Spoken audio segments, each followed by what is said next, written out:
Hey, welcome to 10X Your Team with Cam and Otis. We're a father-son leadership podcast where we talk with other lifelong learners about making an impact and solving big problems. And those of you who've followed the show, maybe now with the editing, you probably don't know this, but I'm thinking that Camden's mouse dysfunctions might have transferred into my mouse just a minute ago because it was doing all kinds of weird things, and we just gotta love the technology. It's ironic that we complain about it, but you know what? Without it, we wouldn't be able to do this and hang out with this guy over in Florida. He's over that way. If you, it's over that way from here. No, I take that back. It's over here, right over there. There we go. Yeah, just go that We're way. both south from you. It's easy. Just south. 1,700 miles. Azimuth and attack point. Come on, man. Yeah. I'm setting the compass on the target, and I'm moving out, man. Putting my head down, staying on azimuth. That's what I'm gonna do. Map in hand, I'm ready to go. There you go. Camden, did I ever teach you how to run a compass? I can't remember. No, not at all. No, I got zero.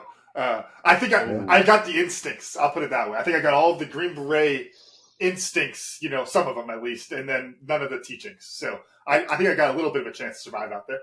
Well, lots of guys have instincts in their 4-day or star course non-selects in the Q course. So they're still in the swamp right now, wandering around.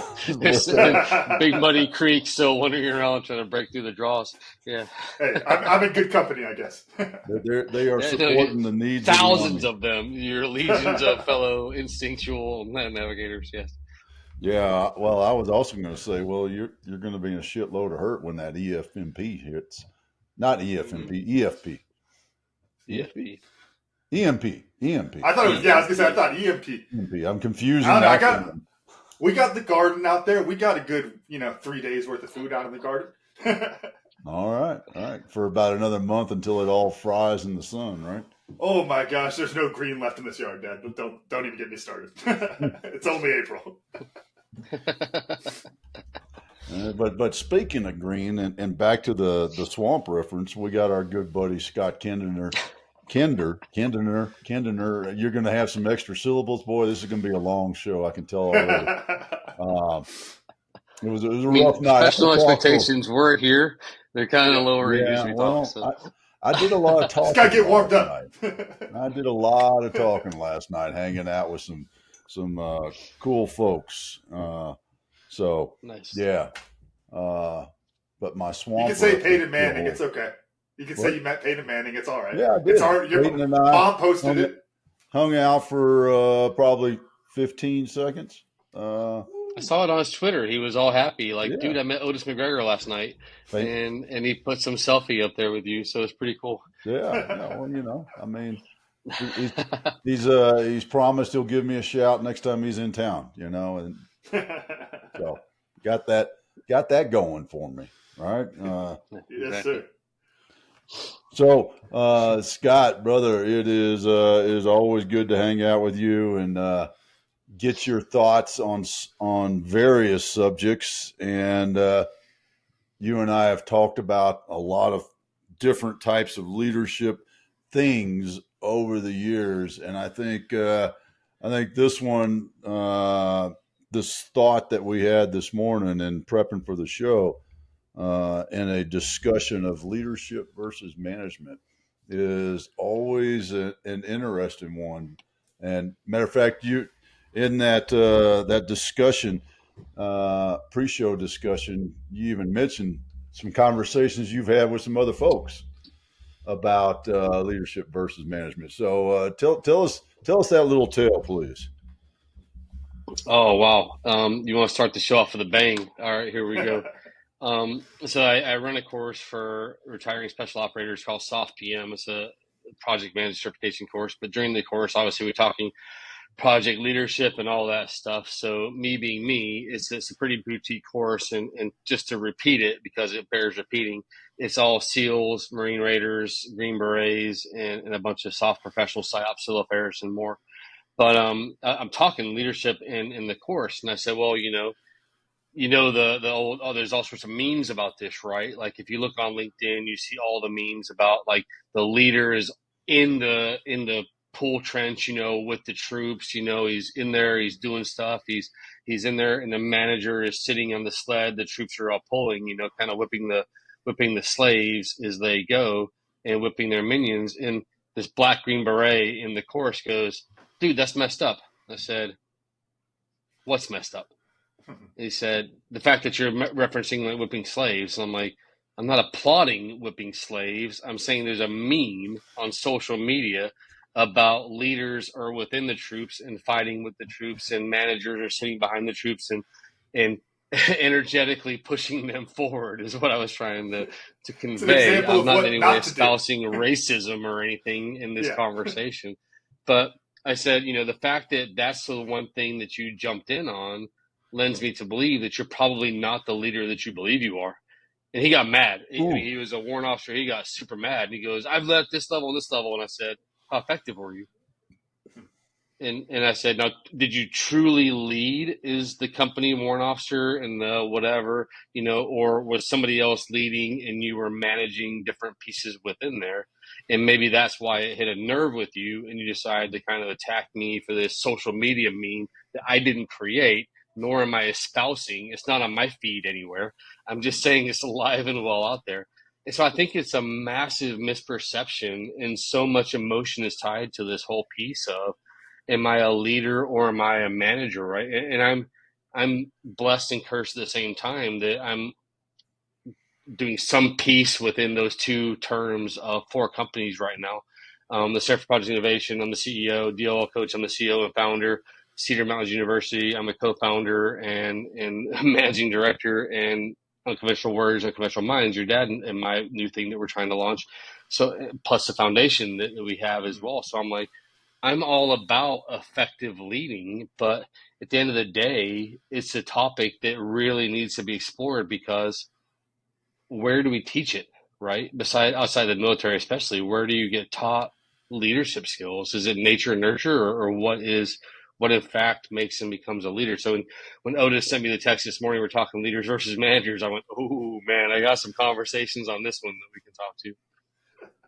There's one thing I want to drill in specifically, because this was, I know you're the project management guy, Scott. So my first thought was, well, that's project management, not project leadership. But then you just said project leadership right there. So could you talk a little bit about what that difference in the mindset is? Because to me, when you talk project management, it's like it's management, obviously. So how is it different from a leadership perspective?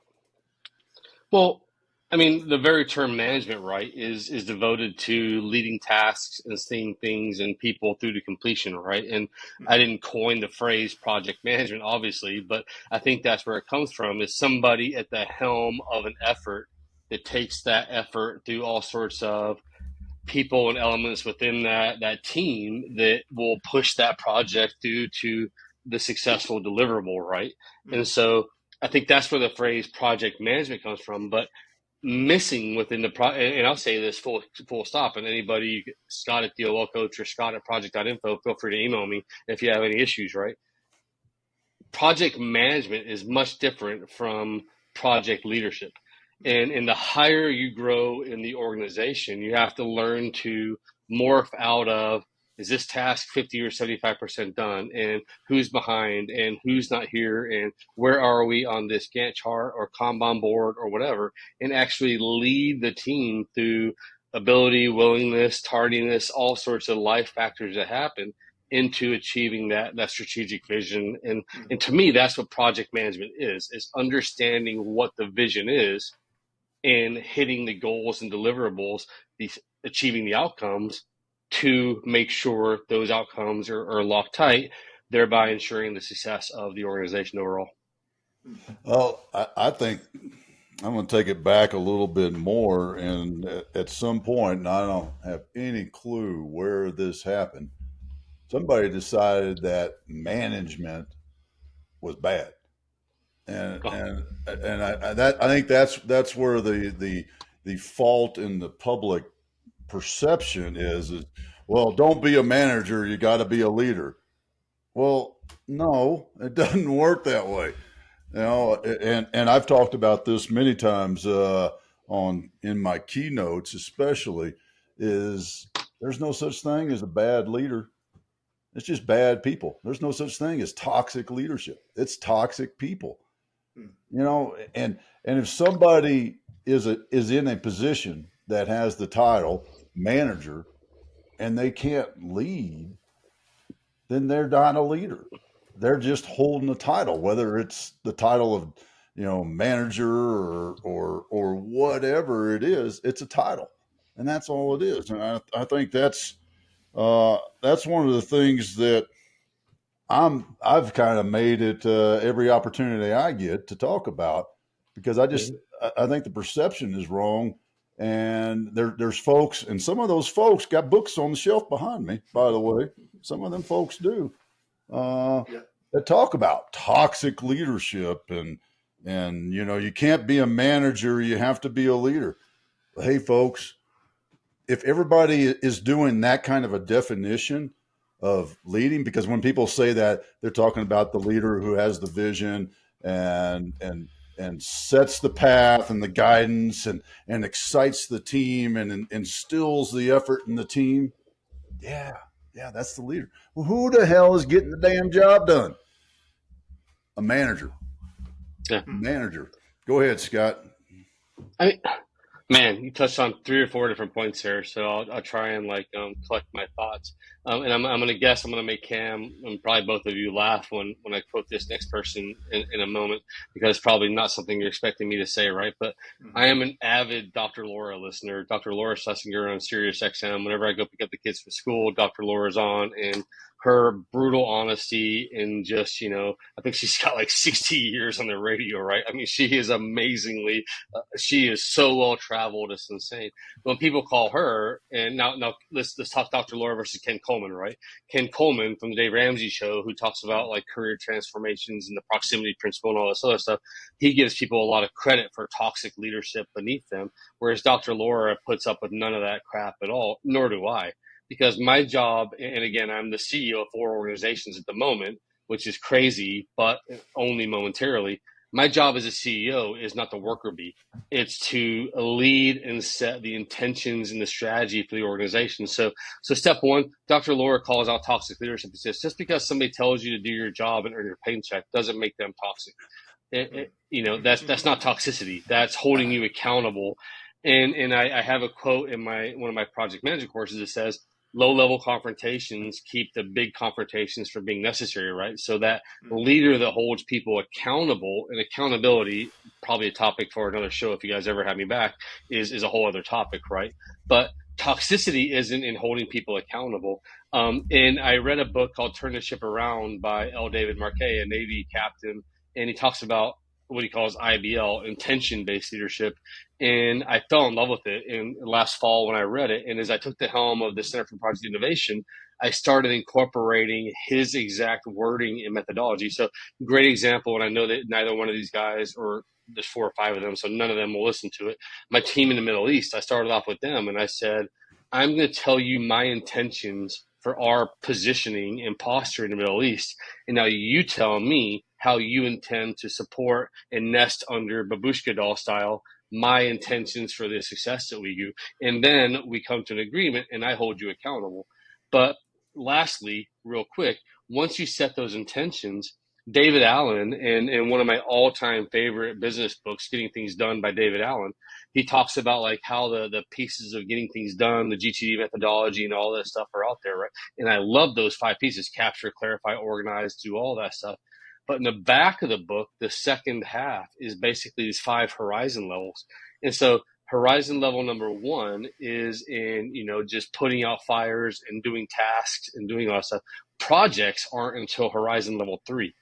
So when you start realizing that too many people, through comfort, complacency, apathy, and more, are too happy, leaders especially, doing those tasks, they're not leading. They're in level 1 horizon level when they should be at level 4 and 5, setting the vision and achieving the objectives, right?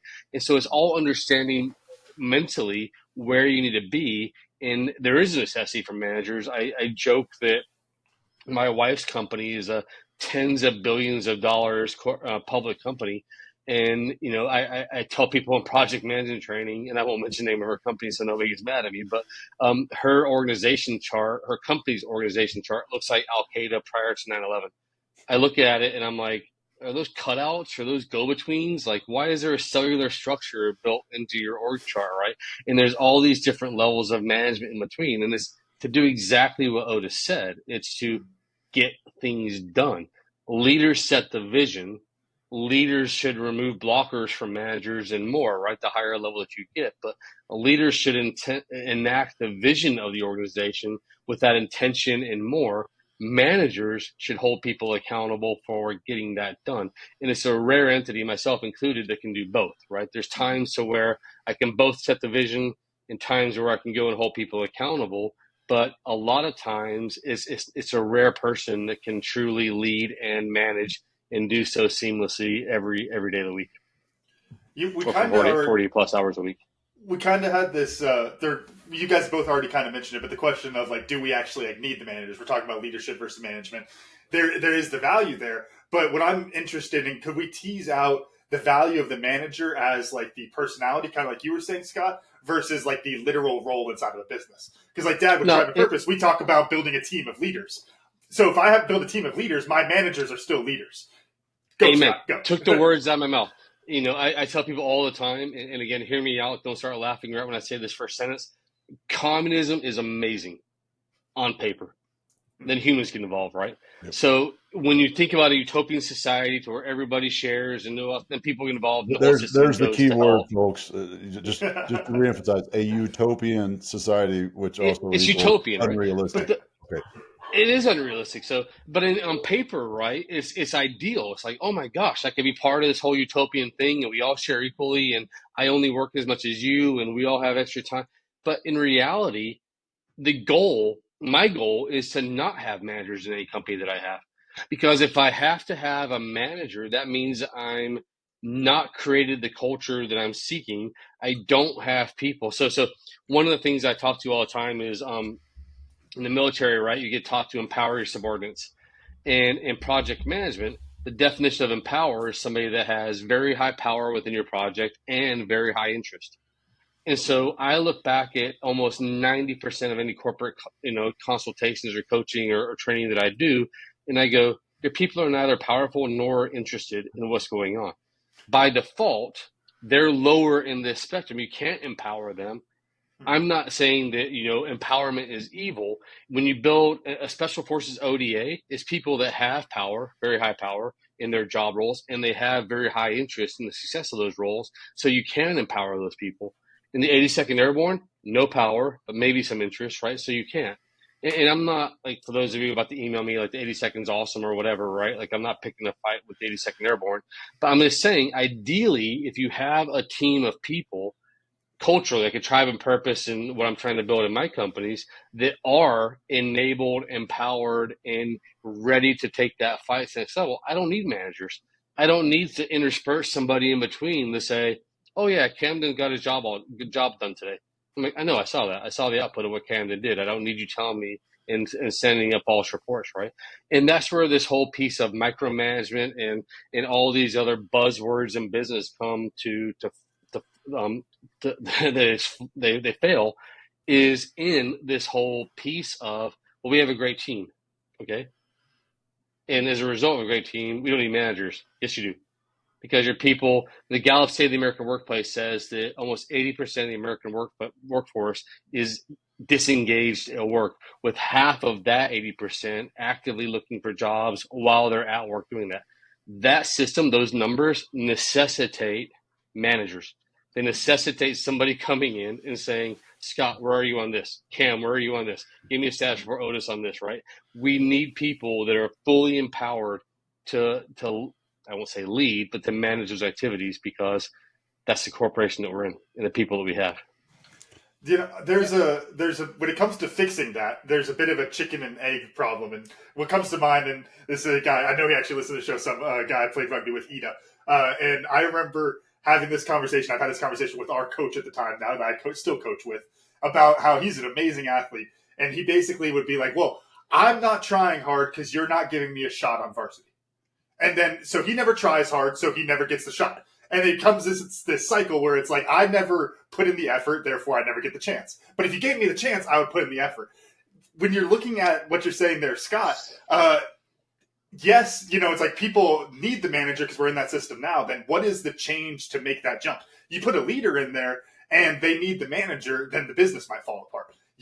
How do you make that change? What's the chicken or egg situation there of making that change?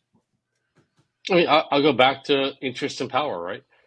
Do your people have the tools or resources and the ability? Are they accountable for getting their tasks done? That's the power definition, right? And are they interested in the success? Are they well paid? Are they in line? Are they competitively salaried against their peers and more? Are they overworked? Are they in their right vein as far as what they should be doing and more, right? But if you take, a Dave Ramsey quote that I love is he'll tell you, every organization wants to have thoroughbred racehorses as all their employees, right? And when you have a stable full of thoroughbred stallions, and then all of a sudden you bring in a couple of donkeys, the stallions start to leave because no thoroughbred wants to be surrounded by jackasses, right? And when you start looking at like stallions and donkeys, it takes a little bit of self-realization. And again, societally, we're not, this is a hard truth. And I apologize. I'm a dad of 3 kids and a former special operator and more, but not everybody is entitled to lead. Not everybody's entitled. I have to tell Green Berets, the average lawyer after graduating from law school and passing the bar exam in the U.S. makes $73,000 a year on average. Passing through the Q course and earning a Green Beret, a cool hat, and a Special Forces tab does not entitle you to twice that in salary just by default. Do I think that you bring value to organizations? Yes. And when in the right hole and in the right realm, all day long, you're killing it. But far too often, we promote people outside of their competencies. We put people in roles that are contrary to what they're good at, and we hire to fill a void rather than hiring to solve pain points. And as a result, we're unable to create leaders because all we have are people that go, I'm only making $80K a year. This is crap. I don't want to do this job. I'm working 40 hours a week for $80K. Cam is making 100. Otis is making twice that. I don't want to work here and do all that stuff. So we get all this, like you said, right? I'll perform when you show me, and it's your fault that I'm not performing. No, it's your fault, full stop, period. Make yourself valuable and bring worth and that value to the organization, and you'll get empowered all day long. Yeah, well, I agree, and but I want to go back to something because I still think I don't think we've hit on it well enough, and that is the whole manager leader thing, because a great leader is also a good manager, and somebody who is in a management position can't. Yes, because how do you get the job done? You still have to lead people to get the job done. You have to manage your organization. You have to manage the tools. And if I'm managing the tools, the capabilities, the skills, the people, aren't I then a manager? No, all right, you got me. I was trying to think of. I was going to throw Steve Jobs and Elon Musk both, but I mean, yeah. I think there's a level of semantics when it comes down to that, though, because a great leader is still, managing to an extent, right? A good manager, you're still leading people. I think there's a little bit of nuance to semantics there. Yeah, go ahead. Visionaries can be great managers. Leaders, I don't believe, can be great managers. I think Steve Jobs and Elon Musk are exceptional visionaries who are able to manage the resources within their organizations to do that. I wouldn't label either Musk or Jobs as a leader of any type of ilk compared to some of the people that I know that have truly led organizations, not just in the military, but in the civilian side as well, with what Donna Miller calls empathy and authority, and the two traits of every leader that should exist out there, right? So I think we're getting to like a microcosm, like visionaries and innovators can manage those tools effectively, but I still wouldn't call Steve Jobs, and I'm a massive Apple fan, so don't come at me, Apple haters and more, or Apple lovers and more, right? Like, here's my iPad. Here's my everything right. So I got everything right here. I know you're taking notes on your iPad right now too. Yeah, I am. I'm taking notes on my iPad, Apple Pencil on a MacBook Air, studio display in front of me. So here's what I want you to let's talk about my old boss Stan McChrystal. Yep. And how does I'd love to get your perspective. Did you ever work for General McChrystal? I can't remember. Yeah. Okay. Yeah. So let's talk about your perspective and him and where he falls in this spectrum that we're talking about, visionary and manager sort of spectrum. Stan McChrystal's a unicorn. I mean, honest to God, that guy he's both a visionary. He sees where massive thousands of people, organizations need to go, and he took them there in a vision to make it better. He then led them to the successful incorporation of that vision while managing all the subordinate pieces in between. So Stan McChrystal, yes, all day long, whatever. General, if you're listening, massive fan, right? Read your books, still follow you, love serving you. Awesome. But that's the difference, right? Like that's a 1 in 10 million type of leader. I haven't seen a McChrystal. All right, wait. And again, if it's 1 in 10 million, if it's 1 in 10 million, public math, and leadership is a skill, can't we, us normal folks, the 1 in 10 folks, learn the skills that a 1 in 10 million does naturally? I've not said anything contrary to that at all. 100%. Yeah. If you're empowered. That's the difference of the skill and talent also. Because I think that's, we talked about this I think athletics is the easiest place to, talk about performance like that. But it's like when you're naturally talented, you have a higher ceiling. General McChrystal has that really high ceiling. There's a natural talent there, but there is a skill, a hard work that builds into that talent and gets you up to that level. You can work really hard at being a great leader, work really hard at being a visionary, but if you don't naturally have it, you're not going to quite get there. What it reminds me of, this is going to be an interesting example. If you're somebody who has trouble reading people and you read a book about human behavior, and it's I can tell by the way Scott's looking at me that X, Y, Z is happening. I might be able to read Scott, but there's people out there who could just look at him and know what he's thinking right now. And that is a natural talent. I think that's where that difference comes in there, Dad. But you can learn those talents as well, right? That's what I'm saying to answer your dad's question.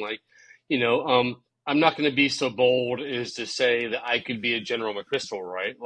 Again, I'm not equating myself to that level of whatever, but I think a phrase that we're missing in this whole conversation is those people. McChrystal was a continuous lifetime learner, and he learned, he adapted, he grew, he sought out problems, and he addressed those problems. And so there's problem area number one, right? Most leaders don't want to hear. They're ostriches. They don't want to hear about problems. They want to hear about the successes, right? I was at a charity event on Tuesday night in Tampa for this kids Shark Tank organization thing that I'm a part of. And I kept going to all these tables of all these kids, and I'd say hey, I'm on the board. So I'm Scott. Good to meet you. Love your product. How was the cohort? And they'd tell me all the great things. I'm stop, time out. I don't care about all the great things. I'm not trying to be ugly and confrontational. Tell me how we can improve this area and go forward, right? And they were like, nobody's ever asked us that before. I said, well, that's kind of wrong. Tell me what, even at 16 years old, what you didn't like about this 7-month cohort led by rock stars from Accenture, KPMG, Raymond James, all these massive organizations. Tell me what you didn't like. I'm going to listen. I'm all ears right now, right? So there's this ability to learn. There's this comfort with, we're not perfect. The last perfect person walked the earth 2,000 years ago. So none of us are perfect, right? So McChrystal embodied all of that. He's a man of faith. He's a man of vision. He's a man that continuously learned. And that's why I call him a unicorn, right? Because I've taught project management on 6 continents. I've been around hundreds of corporations, from my own time at Morgan Stanley and massive companies all the way through startups and beyond. And I've never seen a McChrystal.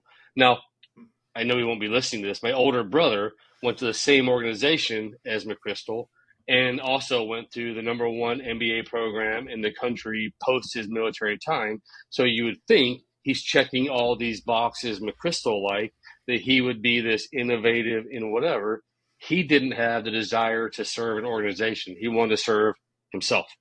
So you got to have all these pieces. The stars have got to line up as far as to create a McChrystal versus a Musk or a Jobs or whatever. And everybody laughs at me because they're like, "How the hell do you like Elon Musk?" I read the biography by Walter Isaacson. I think Elon Musk, minus the Asperger's, would be a great fit in any Special Forces A team if he was get through the Q course. He's a workhorse. He's an absolute workhorse. He's a visionary. Do I think he's a great leader? Hell no, I don't think he's a great leader. I think there's an interesting piece here talking about the need for leadership versus management, kind of in that chicken and egg conversation that we were having earlier, is the ability to be led versus the ability to be managed. Could you talk a little bit about that, Scott? Because I think just about anybody has the ability to be managed, but you have to have a little bit of talent to yourself, a little bit of skills yourself in order to be led by somebody. You have to have a desire to be led. You have to be willing to be led. And hence, that's part of the problem, right? 85% of the U.S. workforce is actively disengaged at work.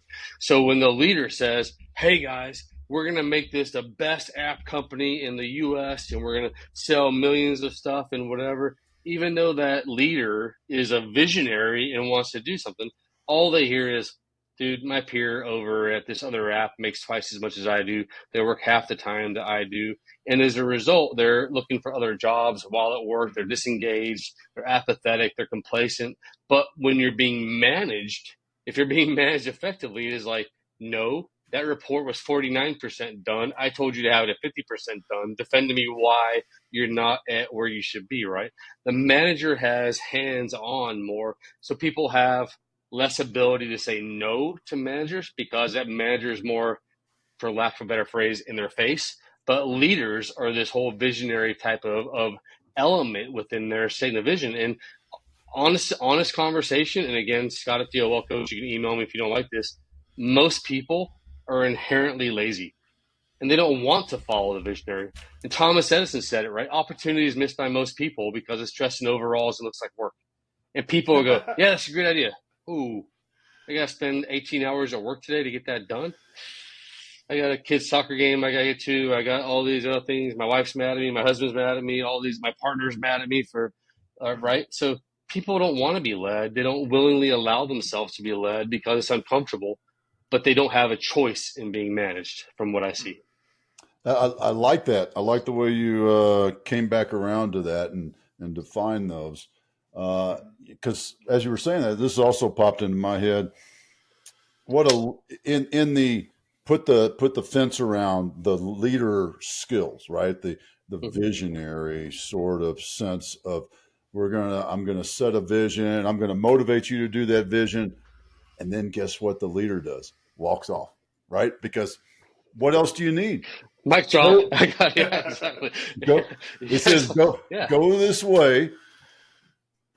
I really think we can do this. We are awesome. Get it. And I have a slide in the change management session of the course that I teach, and it's like barriers to innovation. And there's all these like boxes, but the bottom right box, I intentionally made it pink because I wanted to stand out to SF guys when they're in the course. And it says historic failure of projects, right?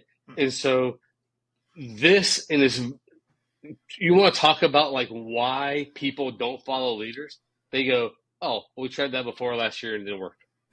Therefore, it'll never work," right? We're going to put these big terms on it, like it's never going to happen. It's never going to work. We tried that before. Whereas I go, "Yeah, you know what, guys? It sucked. It cost me a lot of money.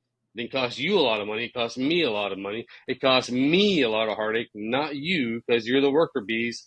I put my heart and soul into this thing, and it failed gloriously. But guess what? Things have changed. We got double social media followers now. We got this. We got ins here. We got this approval, that approval. So we're trying it again." And they hate it. My team hates it. Teams hate it across the organizations. People hate history of failed projects. And when that leader doesn't understand how to overcome those rejections, brush off, and outright, no's that their teams give them, the RBOs in Jeff Blount's world, they just lead, mic drop, walking back in their corner office and go, this is going to be amazing. And they're looking around and counting the chickens before they hatch, Cam's terminology here, right? And no eggs come to fruition because they're like, we've made this much progress in this much time. I thought we'd be here, but we're here instead because resistance is alive and well. And people will vote. So the leaders, air quote leaders here, don't have their ear to the grindstone as far as what their teams are actually telling them and the resistance to achieving that vision that they have. Just because you have a vision does not mean everybody buys into it. I've learned that lesson 100 times over the past 5 years alone. And it's cost me every single time, financially, emotionally, psychologically, at some level. Last thing, and don't allow pedigree to allow you to think that your teams will buy in just because, oh, he's a retired Delta Force guy, or he's a retired this, or he's a retired that. Some of the biggest pieces of crap I've ever worked in my life are people that rest on their laurels and make excuses because they were a prior Delta Force guy, and now all of a sudden they want to make excuses and throw out names and whatever because of their laziness, ineptitude, and lack of activity. And yes, Otis, you know exactly who I'm talking to, and if he's listening, I hope he emails me. So, Mike, if you're there, call me, dude. But I felt guilty about this for a long time. It wasn't my lack of leadership or visionary skills. It was his apathy and complacency and excuse making that made everything fall. And that is what we haven't explored yet is leaders will call a spade, and they'll say the truth. There's no agenda to that. And what crappy leaders do is they have this agenda, right? And they're reading from their own little agenda book, and nobody can have access to their agenda book because they're secret and more. And they act like nobody can see it, but they have all these things written down. I don't ever have an agenda. I communicate the agenda. I communicate the goal and the vision. And you can either get on the bus, get in the right seat in the bus, or you can get off the bus. And that's the other piece in leadership is too many leaders won't kick people off the bus when they're derailing the efforts of the organization. And this hurts. I got my current business partner, Paul, in Australia when I was a chief operating officer in industry project management, pulled me aside one day over beers and said, you know, the team thinks that you watch a bunch of like Vietnam era war movies and have like a necklace of scalps and ears in your house, right? Because of all the people you fire. And I'm like, oh man, like that hurts. That's not the reputation that I want. And I felt sorry for myself for a few weeks about it, right? Like, I'm not that guy. I'm going to change. And then I went, screw that. I don't have to change. I got the wrong people off the bus because they were the wrong people on the bus. You can be a great employee in Dave Ramsey's terminology. Just don't be a great employee here. You know, talking about kicking people off the bus, I think there's an interesting piece there where we don't want to say people are, you know, you talk about people need to be managed, you know, they use to throw out the stats. That's not a static thing, though. People can change, of course. People can get better. People can learn. We talk about, you know, becoming a good leader, all those kind of things. My question is then, how do we teach the ability to be led? The example that keeps coming to mind, and we're going to have to tiptoe around this rabbit hole because I know I'm talking with two Green Berets, so I know you'll get this reference. I also know that you'll want to dive headfirst down that rabbit hole, which was we had this conversation around the U.S. pulling out of Afghanistan. And we had this conversation around democracy and freedom. And I remember one of the things that you said to me, Dad, on one of our episodes around that time was this idea that it's like freedom to us sounds great because we grew up around and we've been taught about it. I've been taught about freedom my whole life, so I love the idea of it. But if you don't know what it is and you have to teach the idea of freedom, it's a much harder idea to sell to people. When you have to teach how to be led, it's much harder to sell people on being led. You know, again, going back to that stat of, you know, 80% of people being disengaged at work, that's a shitty stat, Scott. We want to fix that. So how do we get those people engaged? How do we teach those people to have that desire to be led? You stop telling lies. You know, I'm a dad of a same wife, everybody listening, 23 years married, 20-year-old son, 16-year-old son, 5-year-old daughter. So I have to remind people that my wife and I just still like each other, hence the 5-year-old. But what do we do as parents and as teachers and everybody in society? Oh, Cam, You wrote an amazing essay. You're going to be a New York Times best-selling author, when you're older. And we attribute greatness to anything that our kids do across society. Oh my God, you scored a soccer goal at 7 years old. You're going to be the next Pele. You're going to be amazing, right? And we go forth, we do all these things. And I'm not against that. I'm not the hateful, naysaying dad. I tell my son after my son's a pretty competitive elite soccer player, my 16-year-old, and I'll tell him I have to remind him periodically, I'm your biggest fan in the world, even bigger than your mom and everybody else, and I'm also your harshest critic. So I'm going to tell you, and every time he walks off the pitch, I start with the negatives, and then I end on the positives, because I always want to end on the positives, right? But it's always like, you didn't play great today. You played well, but you didn't play great. You didn't do what you're capable of. I know what you're capable of. Too many parents, teachers, managers, leaders, whatever, we don't want to have those hard conversations because they're, in a word, uncomfortable. And as a result of a lack of comfort and being uncomfortable, and this is where Green Beret is like, I'm comfortable being uncomfortable all day long, right? Like you can still at 48 years old, put me in the mud and I'm going to find a way to go to sleep, right? And be happy and miserable despite being cold and wet and shaky and whatever. We're comfortable being uncomfortable. Nobody else that I know is comfortable being uncomfortable, and they lie. And they don't want to phrase it as lying, but it's lies. And I'm not the guy out there going, no, your son sucks, he'll never go pro. No, there's no way. Like, I'm not that guy, like, out there just with some desire to, like, spread some David Koresh style of truth or whatever, right? Like, I'm not in my head that much. But at the same time, you got to be honest. And if you're not in that uncomfortable, when people lack their own abilities, or they don't feel comfortable in their own abilities, and they've been promoted to positions of authority somewhere as a leader, as a manager, that's where all these negative traits come out, because they're trying to find out who they truly are. And now I have messed up on this so many times. It's not, your dad's known me for a decade now, right? So your dad has seen me mess this up a dozen times or more, like easily. So, but it's comfort in saying, yeah, I messed that up. But how many other people, if you look around and do an honest assessment of other business owners, other managers, other leaders, how many other people will walk up to you and go, dude, I upped this up hardcore, Cam. I'm sorry. Like, let's fix it.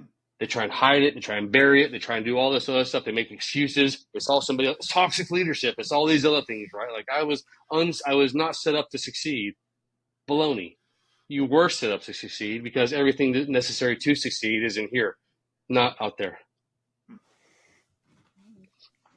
Yeah, well, I just lost my train of thought. So you know what I'm going to do? I'm going to change. Your dad is thinking of all the times I've messed up. He's like, a dozen. I've got like 40 times already in my head. I've lost count. Ran out of fingers and toes. Got to take my boots off and start putting tick marks on the paper. No, I want to. It's true, right? I'm not exaggerating. It's 100% true. Like, well, and here's why I wanted to change gears. Partly to allow you to give a shout out, and the other part is I think it's important for you to share the story of why you changed, you and Paul, back to your business partner, changed the name of IPM to the Center for Project Innovation, and what was that? How did you lead through that change? Talk about failures. No. So, Paul, when I first started out with the Institute of Project Management a long time ago, one of the most valid things that Paul has ever said to me, and a fish on the hook, right, was, Scott, innovation is successful change. Projects are how we deliver it. And it's true, right? If you're Elon Musk is an innovator because Tesla's a public company, Starlink, SpaceX, all this other stuff, right? So he's a successful change. He's done things in the market. Steve Jobs, iPad, iPhone, whatever, innovation, right? And projects are how we actually do it. So for a long time, the big players in the field are the Project Management Institute, PMI, the Institute of Project Management Association, or International Project Management Association, IPMA, the Institute of Project Management, IPM, and the Institute of Project Management Australia, IPM. So there's all this, like, on the People's Front Judea, no, we're the Judean People's Front, no, we're this, no, we're that, right? And so after a decade of that, it finally became time to, the biggest sales hurdles were, it's an Australian company governed by the Commonwealth of Australia. So in 18 months to 2 years of work, we moved it from Australia to the U.S., put all the, synergies to syncs for the certifications and more, right? To make it still not seamless, but as seamless as possible for people, and to rebrand it, because innovation is where our heart and goal and soul lie. And that's what project management is. Innovation is successful change. Projects are how we deliver it. So when you understand project management effectively, and that's Paul's quote, not mine. I'm giving him full credit for that. But when you understand project management effectively, it's about protecting your resources. And so now we're a fully U.S. owned company. I own 50%, Paul owns 50%. We're located in the U.S., governed by the U.S., approved by the VA, partners with SOCOM and a bunch of veteran organizations and more. So that's where my heart always wanted to be, because I'm a proud American, and I didn't want to have to say all the time that it's an Australian-based company, which there's nothing wrong with that, but there's a little wrong with it. No, it's not American. Just a little. that's the only Cam said that, not Scott, for the record, if my wife was listening to this. I mean, Australia still begins with an A. I guess close, I guess you could count. Otis, I'll tell you, after spending 10 months in Melbourne, Australia during the world's toughest lockdown during COVID, I have no love for most things corporate wise in Australia, and I'm open for hate mail again. Scott at DOL Coach. If you want to email me. Yes, all you kangaroo lovers, please shoot Scott a note about how I will happily respond. We're the bleep kangaroo lovers. I'm neither communist nor socialist, so there's the two problems as to why I'm happy to be back in the U.S. Even though the utopian communism, and by the way, I don't know if I said that or not. I agree with you wholeheartedly. I remember in government class reading and going, "Damn, this is pretty good shit," and then going, "Well, it just don't work though." It doesn't work. It never will work because people get involved. Yeah. I want to put. Sorry, you got my econ brain going on that, because it's the funny thing. There's so many people. I love America. I love freedom. I love free market. All those kind of things. When you go deep off the free market, it's the same kind of shit. It is the same like utopian. Yeah, that's not going to work out. That's why we have checks and balances, all those kind of things too, right?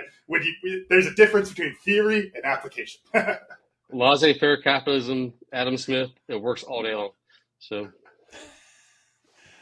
Damn, we're going on all kinds of spectrums. Look at that! I just put a laissez-faire capitalism in the podcast. Oh, yeah. Like, who would have thought? No, and threw out the economist Adam Smith too. I know. I know. I'm preventing. I'm again going back to that rabbit hole, tiptoeing around that one, because we got to wrap the show now. There you go. Yeah. Because I wanted to get to what we learned, and I learned that Stan McChrystal is a unicorn. Hey, boss. That's a fair statement, though, right? He's incredible. I mean, there's not. If only I had known that 10 years ago, sitting in the jock with him, and I could have just pointed that out. Hey, boss, do you know you're a unicorn? But here's, I'll ask this instead of saying it as a statement. Do you think both of you unicorns know they're unicorns? I don't believe they do. No, they don't, because that's also part of it is their humbleness, right? Yeah, exactly. Yeah. As soon as you don't have that, you're immediately not qualified as unicorn. The Musks, the Jobs, the whatevers, right? Like as soon as you have that hubris. That goes into, we've had that conversation a bunch on the show, the reluctant leader idea. It's like you don't have to be reluctant to be a leader, but to be a unicorn, you better be reluctant. Well, your dad knows. Sorry, 10 seconds. People come to me all the time over my growth in the project management world to be like, Scott, you're so passionate. And I'm like, oh, man, like, you don't tell a Green Beret they're passionate. That's like, I'm waving my arms. I'm doing stuff, I'm like, I'm freaking out. And your dad will tell you, 100% sincere. I thought it for a long time. And finally, I realized it truly was a compliment that most people, especially in the project management space, are like, and this is stakeholder engagement, and this is how you reduce risk, and this is how you talk to change, and this is how you do this. And they're behind the podium, and they're very dry. And most project management stuff's about as dry and as engaging as eating a bag of toast without water nearby. It's painful. So now I'm like, even I can learn slowly, but I'm like, hey, cool, I am passionate. I am passionate about doing this right because it allows me to do more with less on the norm and to kind of win at times. Awesome. Camden, how about you? What did you learn? Really, this is one of those, and it's amazing how often on the show that we come up with things that I feel like I heard in around like marriage and relationships and those kind of things, and how much it applies to business. But Scott, you said this: of low-level confrontations prevent the big confrontations, and it's like people say that about like marriage and long-term relationships all the time. It's like you got to be able to fight on a low level without ever letting it get big. And that's the real key there, and that does a lot inside of leadership too. When you ignore those little confrontations, it just builds, and eventually something's going to blow up. No, I love it. Yeah. Scott, how about you, man? What'd you learn? I learned I didn't do a deep enough dive prior to prepping to this because you threw out visionary into this whole thing. And I think that is the third criteria, right? Like there's managers, there's leaders, and there's visionaries. And it's more of a Venn diagram of three than it is just the leader versus manager. And I don't think, honest to God, I've never read that anywhere or talked to that or seen it on some post, right? But I think that should be the kind of the new norm. Are you a visionary, a leader, or a manager? And how do you nest within those three? So I'll have to spend some cigar time thinking about those. There you go. There's the next book, man. The Venn diagram. The Venn Copyright diagram. Otis, like trademarked 2024 Otis McGregor. You Right, can't steal it from me, man. So. Please note Daytime Group that this has been discussed and put that in the books. So if I get a letter from your lawyer immediately after this, I'll know you're serious. So yeah. Please cease and desist from ever mentioning visionaries in any type of communication previously. That wouldn't be the first cease and desist I sent you, Scott. I can tell you that. It won't be the last either. Scott, how do folks, other than Scott at DOLcoach.com, how else can people get in touch with you? Project.info is our website. Scott at project.info. DOLcoach.com is my website. So Scott at DOLcoach.com. And I would throw out my cell phone number, but I already get enough phone calls, so I'm not going to be that brave and tempt myself to extra texts and late night phone calls. So I'm all over the place. I'm on LinkedIn. I'm not on Facebook. I'm on Twitter, which is my personal account, but I'm on LinkedIn as my business stuff. So please reach out and let's have a conversation. I'd love to hear what I said that was either good, bad, or mostly ugly. So we'll figure it out. All right, brother. Always a pleasure to hang out with you, man. Thanks for your time today. God bless. Thanks, man. You guys. Camden, run us out. All right. Thank you all for listening to today's episode of 10X Your Team with Cam and Otis. And a special thanks to our guest, Scott Kinder, for joining us again here today. Remember, you can watch full episodes of the show on YouTube at 10X Your Team. And if you enjoyed today's episode, please make sure to pass along to other lifelong learners in your tribe so they can enjoy it too. Follow us on Facebook, Instagram, and LinkedIn. As always, the full archive of episodes is available at www.10xyourteam.net. Thanks again, and we'll see you all next time.